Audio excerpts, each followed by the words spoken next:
नमः। श्रीमद् वाल्मीकि रामायण के अयोध्या कांड को हम देख रहे हैं। कल हमने देखा था कि श्री राम जी 5 नदियों को पार करके गंगा जी पर पहुंचे, गंगा जी के और यमुना जी के फिर संगम पर पहुंचे। वहाँ महर्षि भारद्वाज के आश्रम गए, वहाँ एक रात्रि उन्होंने विश्राम किया। फिर उनको लगा कि यह अयोध्या के पास की जगह है, उन्हें कहीं दूर जाना चाहिए। तो महर्षि भारद्वाज के कहने पर फिर वो चित्रकूट गए और वहाँ पर ये महर्षि वाल्मीकि के आश्रम गए और वहाँ पर इन्होंने एक लक्ष्मण जी को कहा, श्री राम जी ने, कि तुम एक पर्ण कुटी बनाओ। कुटिया बनाई। मैंने कल ये भी बताया था कि चित्रकूट में मैंने उन स्थानों के दर्शन भी किए थे जहाँ जहाँ श्री राम जी गए थे। और एक बहुत बड़ी शिला थी जिस पर बैठकर वो ध्यान करते थे।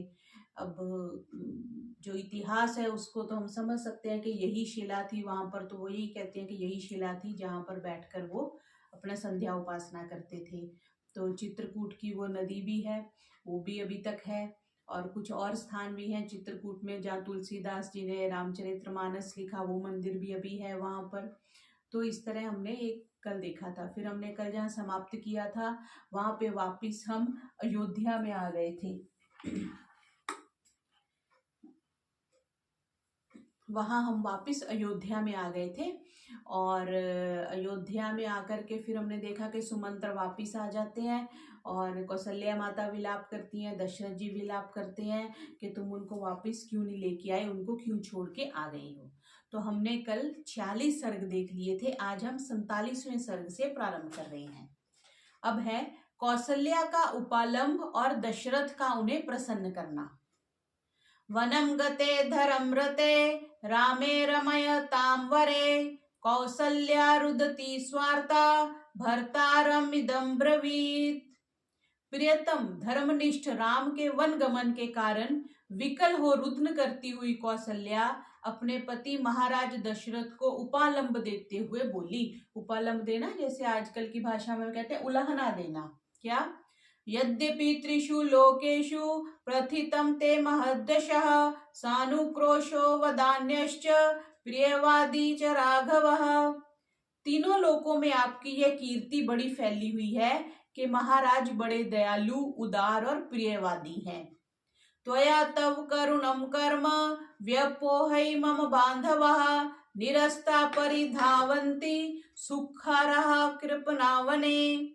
परंतु आपने राम आदि मेरे प्रिय जनों को राज्य से निर्वासित कर बड़ा निर्दयता पूर्ण कार्य किया है। जो सुख से रहने योग्य थे वे दीन होकर वन में मारे मारे फिर रहे हैं। द्विजाति चरितो धर्मः शास्त्र दृष्टः सनातनः यदि ते धर्म निरते त्वया पुत्र विवासते। यदि तुम द्विजों द्वारा आचरित शास्त्रोक्त सनातन धर्म को मानते तो क्या ऐसे धर्म निरत पुत्र को कभी देश निकाला दे सकते थे? बात सही कह रही है कौशल्या जी के तुमने किस आधार पर उनको दे दिया? सिर्फ ये कि कैकेयी ने वर मांगा और आपने वर देने का उससे प्रॉमिस किया हुआ था। गतिरेका पतिर्नार्या द्वितीया गतिर आत्मजः तृतीया ज्ञातयोरांजश चतुर्थी नेह विद्यते। हे महाराज, नारी के लिए प्रथम आश्रय पति, दूसरा पुत्र, तीसरा सहारा निकट संबंधियों का होता है। स्त्री के लिए चौथा कोई सहारा नहीं है। तत्र त्वं चैव मे नास्ति रामश्च वनमाश्रितः न वनं गन्तुमिच्छामि सर्वथा निहता त्वया।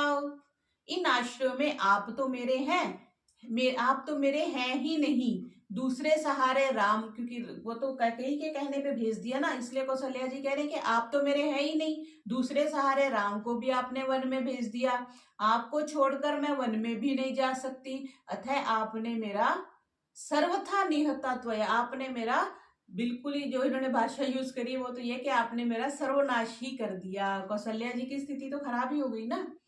हतं त्वया राज्यमिदं सराष्ट्रं हतस्तथा आत्मा सह मंत्रिभिश्च हता सपुत्रस्मि हताश्च पीरः सुतश्च भार्या च तौ प्रहिष्टौ।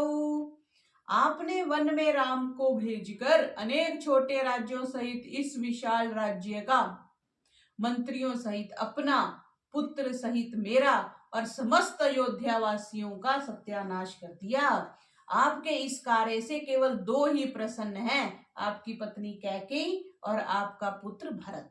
बिल्कुल सही बात कही कि उन दो व्यक्तियों के, भरत को तो क्योंकि अभी पता ही नहीं है तो इसलिए कौशल्या जी भरत का नाम ले रही है। वापिस आने पर तो भरत जी भी दुखी हो गए। तो मात्र एक स्त्री सिर्फ कैकेयी प्रसन्न हुई इस पूरे घटनाक्रम से। एवं तु क्रुद्धया राजा राम मात्रा शोकया श्रावितः पुरुषं वाक्यं चिंतयामास दुःखितः। इस प्रकार शोक संतप्त तथा क्रुद्ध कौसल्या के उक्त कठोर वचनों को सुनकर महाराज दुखी होकर सोचने लगे। तस्य चिंतयमानस्य प्रत्यभातकरं दुष्कृतं यदनेन कृतं पूर्वं आज्ञानात् शब्दवेधिना। सोचते सोचते उन्हें अपना एक पूर्वकृत पाप कर्म स्मरण आया। ये अगले उसमें आएगा, जिसे शब्द वेदी बाण चलाने वाले दशरथ ने पहले कभी अज्ञानवश डाला था। जो मैंने कल परसों बात रखी थी श्रवण वाली, श्रवण के माता पिता को का श्राप राजा दशरथ जी को लगा था, क्योंकि श्रवण जब जल लेने नदी पे गए तब उन्होंने सोचा, राजा दशरथ ने, कि कोई पशु जल पीने आया, उन्होंने तीर चलाया, शब्द भेदी बाण चलाया और उससे श्रवण की मृत्यु हो गई थी। तो श्रवण के माता पिता अंधे थे जो उनको तीर्थ यात्रा कराने लग गया था। तब वो कह रहे कि अब उनको स्मरण है, पूर्वम अज्ञान शब्द भेदीना, उन्होंने कोई शब्द भेदी बाण चलाया था। विमनास्तेन शोकेन राम शोकेन च प्रभु द्वाभ्यामपि महाराजा शोकाभ्यमन्वतप्यत। उस शोक से तथा राम के वियोग से महाराज उदास हो गए। दोनों शोकों से महाराज संतप्त एवं विकल हो गए।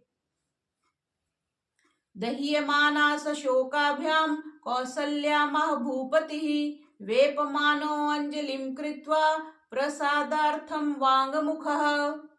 इन दोनों शोकों से दग्ध और दुखित महाराज दशरथ कांपते हुए हाथ जोड़कर तथा मुख नीचा करके कौसल्या को प्रसन्न करने के लिए उससे बोले, प्रसादये त्वां कौसल्ये रचितोऽयं मयाञ्जलि वत्सला च नृशंसा च त्वं हि नित्यं परेष्वपि। हे कौसल्या, मैं हाथ जोड़कर तुम्हें प्रसन्न करना चाहता हूँ, तुम प्रसन्न हो जाओ, क्योंकि तुम तो दयालु हो और विरोधियों के साथ भी प्रेम करती हो, फिर अपनों के साथ तो कहना ही क्या।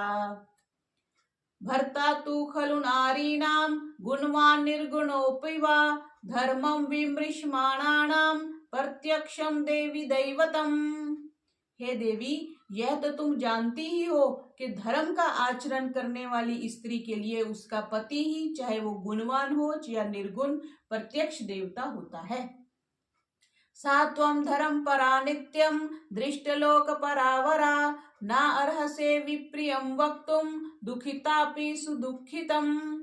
सदा धर्म आचरण में तत्पर और संसार की भलाई बुराई ऊंच नीच को समझने वाली तुम्हें शोक संतप्त होने पर भी मुझ दुखी से ऐसे प्रिय वचन कहना उचित नहीं। दशरथ जी कौसल्या जी से कह रहे हैं। तद्वाक्यं करुणं राज्यः श्रुत्वा दीनस्य भाषितं कौसल्या व्यसृजद्बाष्पं प्रणालीव नवोदकम्। दुखी महाराज के करुणापूर्ण वचनों को सुनकर कौसल्या के नेत्रों से इस प्रकार अश्रुधारा बह निकली जिस प्रकार नालियों से वर्षा का जल बहता है। तो दशरथ जी अब कौसल्या को मनाने का प्रयत्न कर रहे हैं। सा मूर्धनि बद्धवारुदती राज्यः पद्म विवांजलिं संभ्रमाद्ब्रवीतस्त्रा त्वरं नाक्षरं वचः। कौसल्या ने महाराज के पद्म के समान जुड़े हुए दोनों हाथों को अपने सिर पर रख लिया। वह रोती हुई भयभीत हो घबराहट के साथ शीघ्रता पूर्वक बोली, प्रसीद शिरसा याचे भूमो निपतितातस्मिते याचितास्मि हता देव हंतव्याहम नहीं त्वया। हे देव, आप प्रसन्न हो, मैं अपना सिर आपके चरणों में रखकर आपको प्रणाम करती हूँ। आपका मुझसे याचना करना मेरे लिए मरने के समान कष्टदायी है। आप मुझसे क्षमा न मांगकर मेरे अनुचित कथन के लिए मुझे दंड दें। नैषा हि सा स्त्री भवती श्लाघनीयेन धीमतः उभयो लोकोर्वीर पत्याया संप्रसाद्यते। प्रशंसनीय एवं बुद्धिमान पति जिस स्त्री को विनती करके प्रसन्न करता है वह स्त्री दोनों लोकों की नहीं रहती, मीन्स बस उसी की हो जाती है। जानामि धर्मं धर्मज्ञ त्वां जाने सत्यवादिनं पुत्र शोकार्तया तत्तु मया किमपि भाषितम। हे धर्मज्ञ, मैं स्त्री धर्म को जानती हूँ और यह भी मानती हूँ कि आप सत्यवादी हैं। मैंने जो कुछ कहा वह सब पुत्र शोक से विकल होकर कहा था। शोको नाश्यते धैर्यं शोको नाश्यते श्रुतं शोको नाश्यते सर्वं नास्ति शोक समो रिपुः। ये बड़ा अच्छा श्लोक है, इसको याद भी करेंगे। शोक मनुष्य के धैर्य को नष्ट कर देता है। शोक हम समझते ना, हर्ष और शोक, उदास होना, परेशान होना। शोक मनुष्य के धैर्य को नष्ट कर देता है। शोक शास्त्र ज्ञान को भी नष्ट कर देता है। शोक सर्वनाश कर देता है। और शोक से बढ़कर मनुष्य का कोई शत्रु नहीं है। जिसको आजकल आप टेंशन कह देते हो, जिसको परेशानी कह देते हो, उसके लिए कह रहे हैं। वनवासाय रामस्य पंचरात्रोद्य गण्यते यह शोकहत हर्षायाः पंचवर्षोपमो मम। राम को वन में गए आज 5वीं रात्रि है, किंतु राम वियोग जनित शोक के कारण मेरे लिए तो ये 5 वर्षों के समान है। एवं मी कथ्यन्त्यास्तु कौसल्यायाः शुभं वचः मंदर शिम्भूत सूर्यो रजनी चाभय वर्तत। कौशल्या जी के इस प्रकार विनम्रता पूर्ण वचन कहते कहते सूर्य अस्त हो गया और रात्रि आ गई। तथा प्रसादितो वाक्यैर् देव्या कौसल्या नृपः शोकेन च समाक्रांतो निद्राया वशमेयवान्। देवी कौशल्या द्वारा कहे गए वाक्यों से प्रसन्न और शोक से उत्पीड़ित होने के कारण महाराज को नींद आ गई। तो यहाँ पर हमने ये 47वां सर्ग देखा। अब आगे 48वां सर्ग शुरू कर रहे हैं।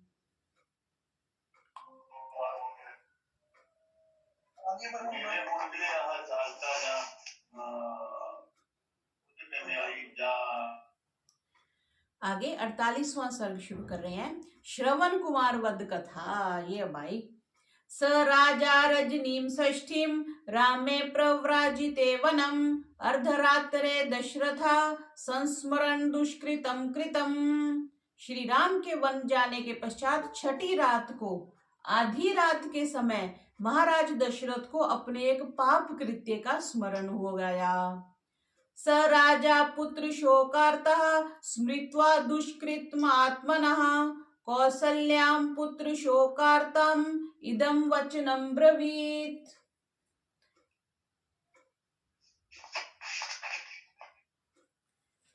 पुत्र शोक से पीड़ित महाराज दशरथ अपने उस पाप कर्म का स्मरण कर पुत्र वियोग से संतप्त कौसल्या से बोले, यदा चरति कल्याणी शुभम वा यदि वा शुभम तदेव लभते भद्रे कर्ता कर्म जमात्मनः।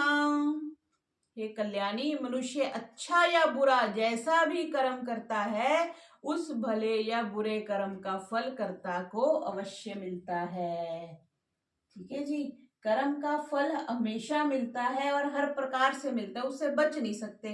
वो जैसे अवश्य में भोक्तव्यम कृतम कर्म शुभम अशुभ, जो भी आपने शुभ कर्म कर दिए चाहे वो अशुभ कर्म कर दिए फल तो भोगना ही पड़ेगा। तभी तो ये लोग ऐसा बोल रहे हैं ना कि ये लोग ऐसा नहीं मानते कि जैसे मैंने कल बात रखी थी, प्रयाग का मतलब कि प्रकृष्ट रूप से जहां आप याग कर रहे हैं, यज्ञ कर रहे हैं, उसका नाम प्रयाग है। तो क्योंकि वहां बड़े बड़े यज्ञ होते थे इसलिए उस जगह का नाम प्रयाग हो गया, क्योंकि वहां पे मुख्य संगम था। पिछली कथा में महर्षि भारद्वाज ने भी ये बात कही। तो बुरे और भले कर्म का फल मिलता है, तो प्रश्न ये आता है कि हमें सत्कर्म नहीं करने चाहिए, हमें गंगा यमुना संगम पे नहीं जाना चाहिए, आजकल कुंभ चल रहा है हमें नहीं जाना चाहिए, ऐसा प्रश्न आएगा। तो ये बात नहीं होती कि हम कर्मों को, ये तो क्योंकि अगर हम जैसे कह देते हैं कि ये करने से पाप लगेगा, तो हम उस चीज को हटाने के लिए शास्त्र ऐसा विधान करता है। प्रायश्चित करने से क्या होता है, जब हम प्रायश्चित करते हैं तो मन से हम चाहते हैं कि दोबारा मैं ऐसा कर्म नहीं करूंगा। और जब हम चल के जाएंगे, अब जैसे हम तीर्थ करने जा रहे हैं, तब हम गाने तो नहीं सुनते, तब हम चुगली चिंता तो नहीं करते किसी की, हम भगवान का भजन करते हुए जाते हैं, वहां स्नान किया, वहां पूजा पाठ किया, वहां कुछ श्राद्ध तर्पण किया। उससे भी क्या होता है कि मन की कुछ मैल धुलती है, कुछ प्रायश्चित धुलता है। तो ऐसे सीधा सीधा नहीं है कि आप गंगा जी में डुबकी लगा लेंगे तो आपके पाप धुल जाएंगे, लेकिन उन पापों की जैसे इंटेंसिटी कम हो जाती है। जैसे हम लोग सब्जी बनाते हैं, उसमें मिर्ची ज्यादा हो गई, अब मिर्ची आपने डाल दी, लाल मिर्ची 4-5 डाल दी, मिर्ची ज्यादा होगी, अब आप क्या करोगे उसमें, आप उसमें घी डालोगे ना कि खाने योग्य हो जाए। अब घी डालने से आपकी मिर्ची कम नहीं हुई, मिर्ची उतनी की उतनी है, लेकिन घी डालने से आपको महसूस कम हो गई, लेकिन पेट में तो उतनी मिर्ची जाएगी ना। बस इससे बढ़िया उदाहरण कर्म फल भोगने का कुछ नहीं हो सकता। गंगा यमुना पे जाना, संगम पे जाना, स्नान करना, दान पुण्य करना, उस वो बस सब्जी में घी डालने के समान है। तो इसलिए सब्जी में घी तो डालना ही पड़ेगा, क्योंकि हमने सब्जी को खाना भी तो है। तो इसलिए कर्मों, इसलिए हमें दान पुण्य और ये जो तीर्थ भ्रमण और गंगा स्नान आदि करना चाहिए। सीधे सीधे ये नहीं कि हमने स्नान कर लिया और हमारे पाप धुल गए, ऐसा कोई विधान नहीं है। क्योंकि हमारे महर्षि वाल्मीकि भी कह रहे हैं कि अच्छा या बुरा जैसा भी हमने कर दिया, यदा चरती कल्याणम शुभम या यदि वा अशुभम, चाहे शुभ कर्म कर दिया चाहे अशुभ कर्म कर दिया, तदेव लभते भद्रे कर्ता कर्मजम आत्मान, उसको अपने आप को वो कर्म जो है वो तो भाई भोगना ही पड़ता है। कश्चिद आम्रवणम छित्त्वा पलाशांश्च निषंचति, पुष्पम दृष्ट्वा फले घृग्नुः स शोचति फलागमे। जो व्यक्ति पलाश ढाक के लाल लाल पुष्पों को देखकर फल पाने की अभिलाषा से आम के पेड़ों को कटवाकर पलाश के वृक्ष को सींचता है, फल लगने के समय फल ना पाकर उसे निश्चय ही पछताना पड़ता है। कितनी सुंदर बात कही कि पलाश के तो लाल लाल फूल हो जाते हैं, पलाश के या ढाक के लाल लाल पुष्पों को देख के कोई आम के पेड़ों को तो काट दे कि दान पुण्य कुछ करने की जरूरत नहीं है, कुछ भी धर्म कर्म करने की जरूरत नहीं है, क्योंकि ये लाल लाल फूल दिख रहे हैं, लाल लाल फूल लगाने लग जाए। लेकिन समय आने पर लाल लाल फूलों वाले जो पलाश का पेड़ है उस पे फल नहीं लगते, फल तो आम पर ही लगते हैं। सो अहमाम्रवनं छित्त्वा प्लासांश्च नयेषेचयं, रामं फलागमे त्यक्त्वा पश्चाच्छोषामि दुर्मतिः। ये देवी, मैंने भी आम के वृक्ष को काटकर पलाश के वृक्ष को सींचा है। दशरथ जी ये कह रहे हैं, अब फलागमन काल में श्री राम को त्याग कर मुझ दुष्टमती को पछताना पड़ रहा है। लब्ध शब्देन कौसल्ये कुमारेण धनुष्मता, कुमारा शब्द वेधीति मया पाप इदम कृतम। पीछे तो दशरथ जी ने ये कहा था ना कि मैंने बहुत से बछड़ों को गायों से अलग किया होगा, इसलिए मुझे ये कष्ट सहना पड़ रहा है।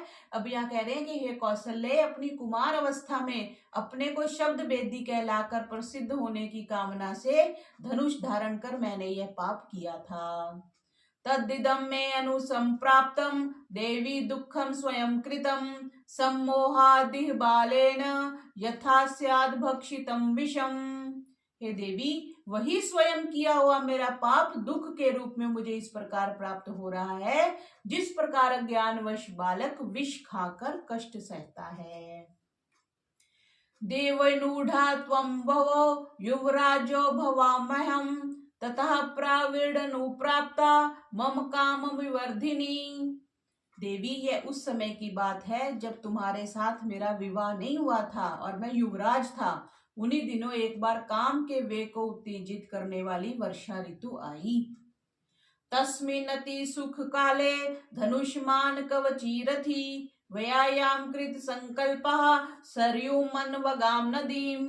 उस अत्यंत सुख समय में मैं शिकार खेलने की इच्छा से कवच धारण कर धनुष हाथ में ले रथ पर बैठकर सरयू नदी के तट पर गया। निपाने महिषम रात्रो गजम वा अभ्यागतम नदीम, अन्यम वा श्वापदम कंचित जिंघासुर जितेंद्रियः। रात्रि में जल पीने के लिए नदी के घाट पर आने वाले वन भैंसे, हाथी और अन्य किसी बनैल पशु को मारने का इच्छुक मैं उस समय इंद्रियों के अधीन हो गया था, क्योंकि मन में इच्छा थी कि मैं शब्द वेदीवान से किसी जानवर के शब्द वेदीवान किसी की आवाज सुन करके बाण चलाना और उस पे फिर उसको मारना। अथांधकारे त्वश्रोषम जले कुंभस्य पूर्यतः अचक्षु विषये घोषम वारणस्येव नर्दतः। इसी बीच अंधकार युक्त प्रदेश में जल भरते हुए घड़े का शब्द सुन मैंने समझा कोई हाथी चिंगाड़ रहा है। मुझे दिखलाई तो कुछ ना पड़ा, मैंने केवल शब्द ही सुना। अब जंगल में कोई लाइट थोड़ी ना होती है, बस शब्द सुना। ततो अहम मुद्रित्य दीप्तमाशी विशोपमं शब्दं प्रति गज प्रेप्सुर अभिलक्ष्य त्वपातयम्। मैंने तरकश से सर्प विष सदृश तीक्ष्ण और चमचमाता हुआ बाण निकालकर उस हाथी को भेदने की इच्छा से शब्द की ओर अपना लक्ष्य करके छोड़ दिया। अमुंचम निशितम बाणम अहम आशी विशोपमं तत्र वागुषी व्यक्ता प्रादुरासिन्ध्वनौकसः। मैंने ज्यों ही भयंकर सर्प विष के समान तीक्ष्ण उस बाण को छोड़ा, त्यों ही मुझे उस स्थान पर किसी वनवासी का शब्द स्पष्ट सुनाई दिया। हा हेति पततस्तोये बाणा अभिहतं मर्मणः तस्याहं करुणं श्रुत्वा निशीलालपतो बहु तम देश महं गम्य दीन सत्वा सुदुर्मनः अपश्यमिषुना तीरे सर्वयवास्ताप संहतम। बाण से मर्माहित होकर गिरते हुए किसी व्यक्ति का हाय हाय शब्द मैंने सुना। उस करुणापूर्ण वाणी को सुनकर मैं बहुत दुखी हुआ।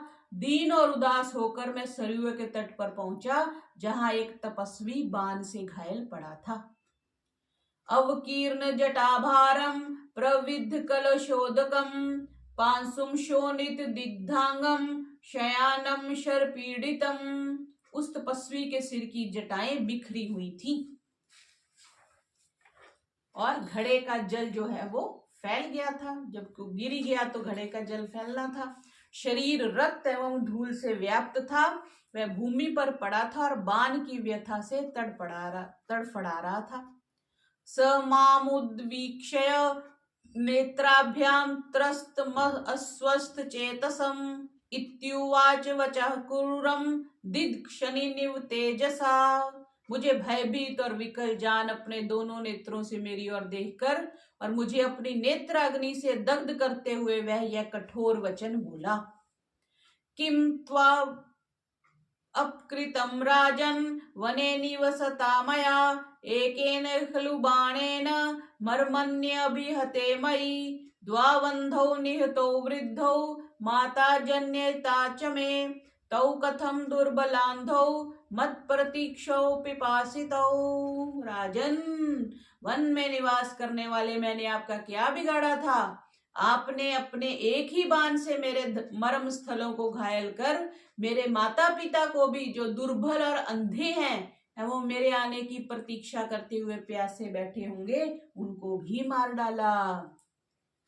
पितुस्त्वमेव मे गत्वा शीघ्रमाचक्ष्व राघव तम प्रसादय गत्वा त्वं न त्वां सकुपितः शपेत। हे राजन, अब आप शीघ्र मेरे पिताजी के पास जाकर उन्हें ये समाचार दो। उनके पास जाकर आप उन्हें प्रसन्न करें, जिससे वे आपको शाप ना दे दें। विशल्य कुरु मां राजन मा भूते मनसो व्यथा तस्य त्वां त्वताम्यजान मानस्य तम बाणं मह उद्धरम स मामुदीक्ष्य संत्रस्तो जहो प्राणस्तपोधनः। हे राजन, तुम शोक मत करो और मेरे इस बाण को निकाल दो। उसकी दीनहीन एवं कातर अवस्था देखकर मैंने बाण खींच लिया।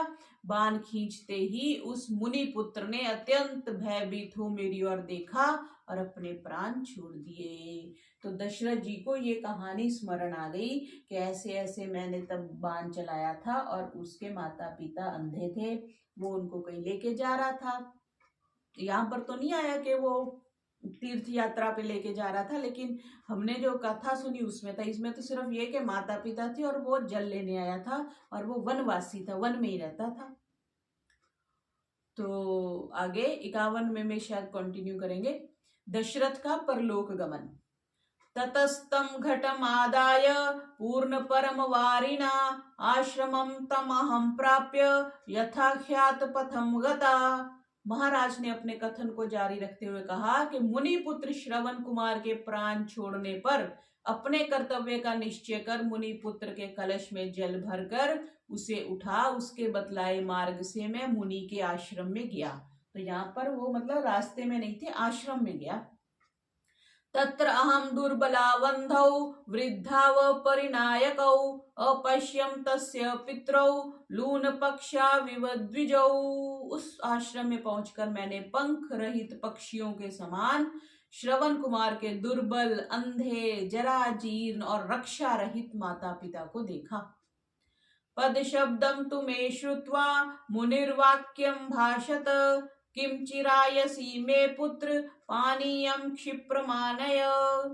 मेरे पैरों की आहट सुनकर उस मुनि ने कहा, हे वत्स, इतनी देर क्यों कर रहे हो, शीघ्र जल लाओ।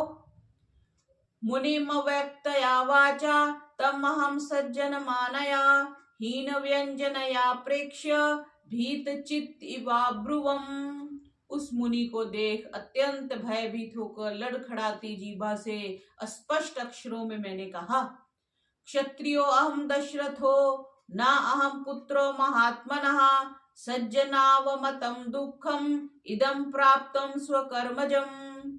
हे महात्मन, मैं दशरथ नाम का क्षत्रिय हूँ, मैं आपका पुत्र नहीं हूँ, अपने कर्मों के द्वारा सज्जन गर्हित तथा पाप से जनित इस दुख को प्राप्त हुआ हूँ। भगवान शब्द मालक्ष्य मया गज जिघासुना विसृष्टो अंभसी नराज स्तेन ते अभिहितः सुतः। भगवान, हाथी के शिकार के धोखे में शब्द में दीवान चलाकर मैंने जल भरने के लिए गए हुए आपके पुत्र को मार डाला है। तो दशरथ जी ने ये उसके पिताजी को कह दिया। स तत्श्रुत्वा वचः क्रूरम मम्मोक्तम मंग संशिना मामुवाच महातेजः कृतांजलिम उपस्थितम। मेरे किए हुए पाप कर्म का दारुण वृतांत मेरे ही मुख से सुनकर उस महातेजस्वी मुनि ने हाथ जोड़कर खड़े हुए मुझसे कहा, यद्येतद् अशुभम कर्म न त्वं मे कथ्ये स्वयं फलेन मूर्धा स्मते राजन सद्य सत सहस्रधा। हे राजन, यदि आप अपने इस अधार्मिक और अशोभनीय कर्म को स्वयं मुझसे ना कहते तो इस अधर्म से शीघ्र ही आपके मस्तिष्क के सैकड़ों टुकड़े हो जाते। देखो, क्योंकि तपस्वी थे ना, वो कह रहे कि अब क्योंकि तुमने अपने मुख से कह दिया तो तुम्हारा पाप कुछ क्षीण हो गया है, अगर तुम मुझे ना बताते। इसलिए कहते हैं कि गलती करो तो उसको मान लेना चाहिए, प्रायश्चित भले ही ना करो लेकिन गलती स्वीकार करो। आजकल तो स्वीकार ही नहीं करते, सरेआम अपने पास स्पष्ट प्रमाण भी होता है कि बंदे ने गलती करी है लेकिन साफ मुकर जाते हैं। तो कह रहे कि अगर तुम इस धार्मिक और अशोभनीय कर्म को स्वयं मुझसे ना कहते तो इस अधर्म से शीघ्र ही आपके मस्तक के 100 टुकड़े हो जाते। अज्ञानाधिकृतम यस्माद् इदं तेनैव जीवसि अपि हि अद्य कुलं न स्याद् इक्ष्वाकुणां कुतो भवान। हे राजन, तुमने अज्ञान से ये कर्म किया है इसलिए अभी तक तुम जीवित हो। यदि आप जानबूझकर ऐसा कर्म करते तो आज ही सारे रघुकुल का नाश हो जाता। तुम्हारी तो बात ही क्या है। नयनो नृपम तम देशम इति माम च अभ्यभाषत अद्य तं द्रष्टुमिच्छावः पुत्रं पश्चिम दर्शनम। हे राजन, अब तुम हम दोनों को उस स्थान पर ले जाओ जहां हमारा पुत्र मरा पड़ा है। हम दोनों अपने पुत्र का दर्शन करना चाहते हैं। हे कौशल्य, ऐसा उस मुनि ने मुझसे कहा। ये दशरथ जी कौशल्या माता को अपनी कहानी सुना रहे हैं। अथ अह एकम अस्तं देशं नीत्वा तौ भृश दुःखितौ अस्पर्शयमहं पुत्रं तम मुनि सह भार्यया। मैंने अकेले ही अत्यंत दुखित श्रवण कुमार के माता पिता को वहां ले जाकर उसके मृतक शरीर का स्पर्श कराया। तौ पुत्रमात्मनः स्पृष्ट्वा तमासाद्य तपस्विनौ निपेततु शरीरस्य पिता च अस्य इदं ब्रवीत। वे दोनों तपस्वी अपने मृत पुत्र का स्पर्श करके उसके शरीर पर गिर पड़े।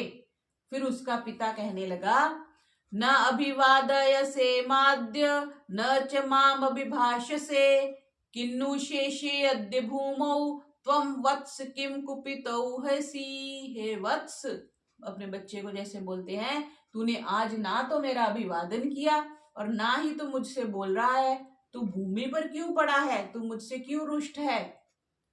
इमाम अंधाम च वृद्धाम च मातरम ते तपस्विनीम कथम वत्स भरिष्यामि कृपणाम पुत्र गर्धिनीम। हे वत्स, इस अंधी, तपस्विनी, दुखिनी एवं पुत्र वत्सला तेरी बूढ़ी माता का भरण पोषण अब मैं कैसे करूंगा? श्रवण के पिताजी श्रवण से ये बात बोल रहे हैं। तिष्ठ मामागमः पुत्र यमस्य सदनं प्रति शवो मया सह गंतासी जनन्या च समेधितः। हे पुत्र, ठहरो, आज तुम यमपुरी को मत जाओ, कल तुम अपनी माता और मेरे साथ ही चलना। उभावपि च शोकार्त अवनाथौ कृपणौ वने क्षिप्रमेव गमिष्यामस् त्वया सह यमक्षयम्।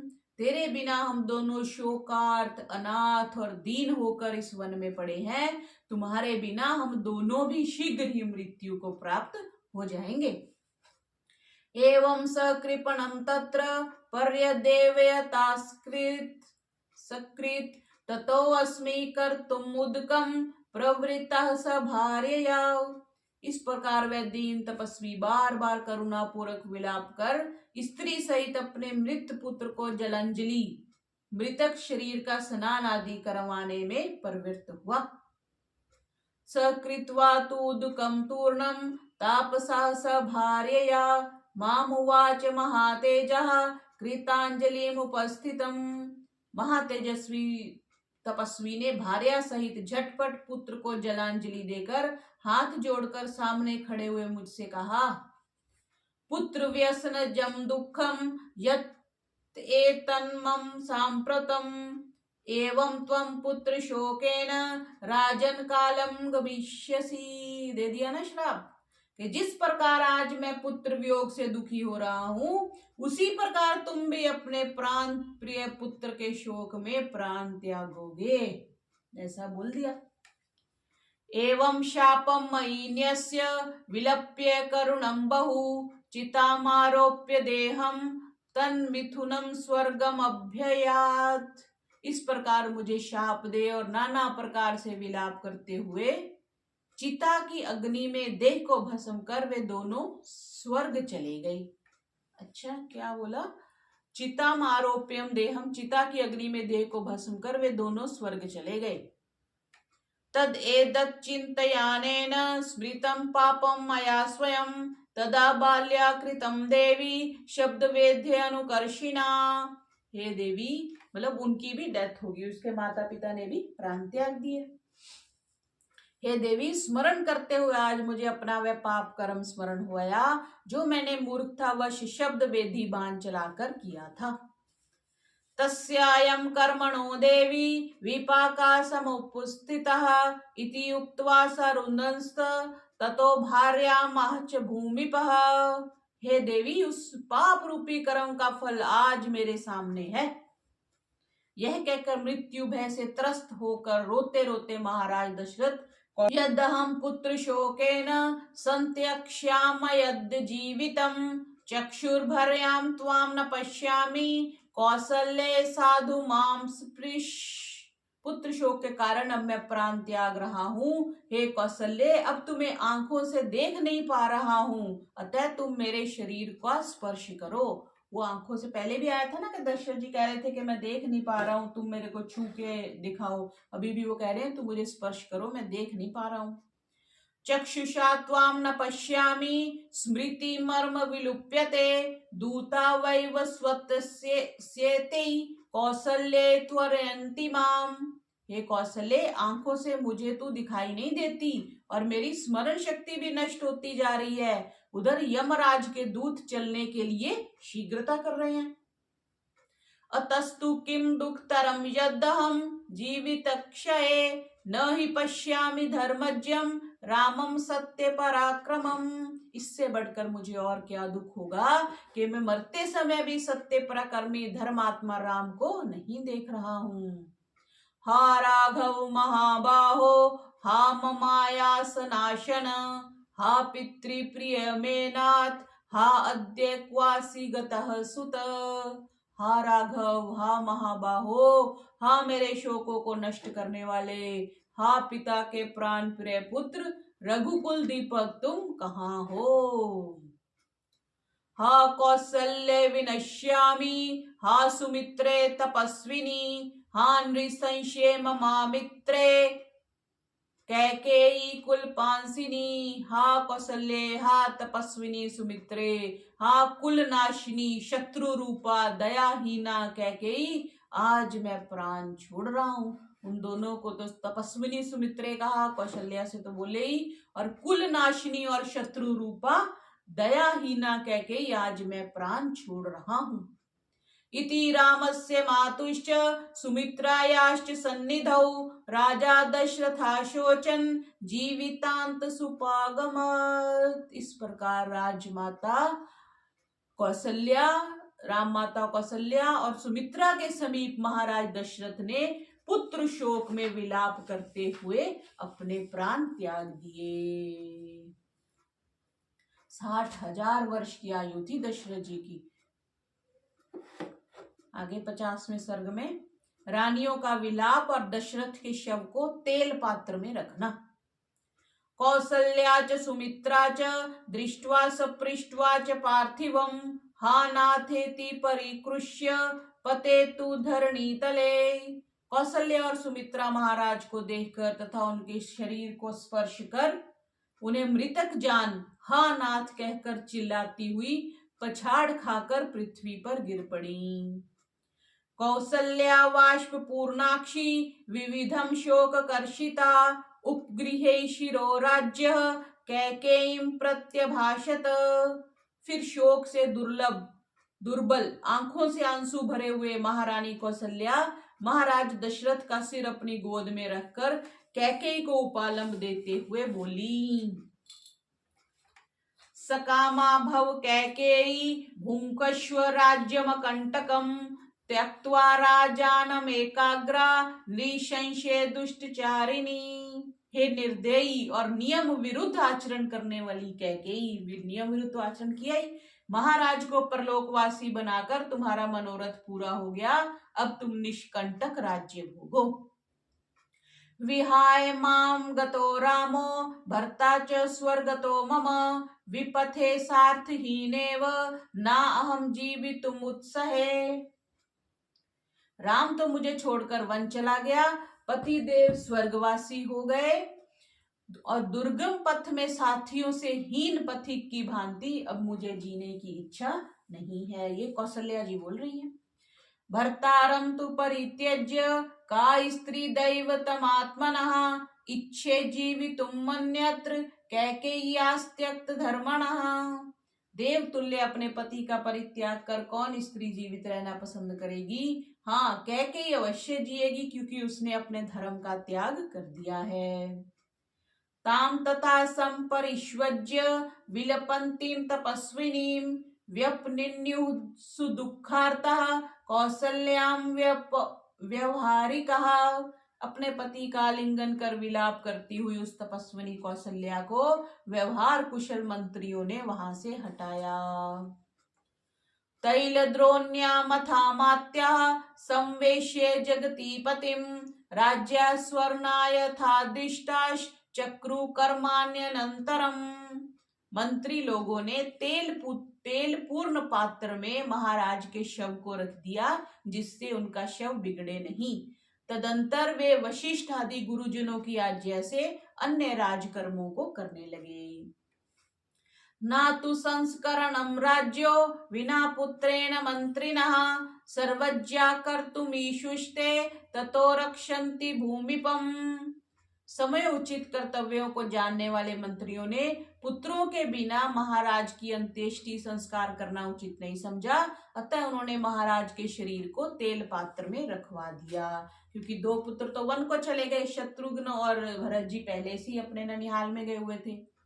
गते तु शोकांस्त्रिदिवं नराधिपे महीतलस्थासु नृपांगनासु च नृवित्तचारा ससागतो रवि प्रवृत्तचारा रजनी उपस्थिता।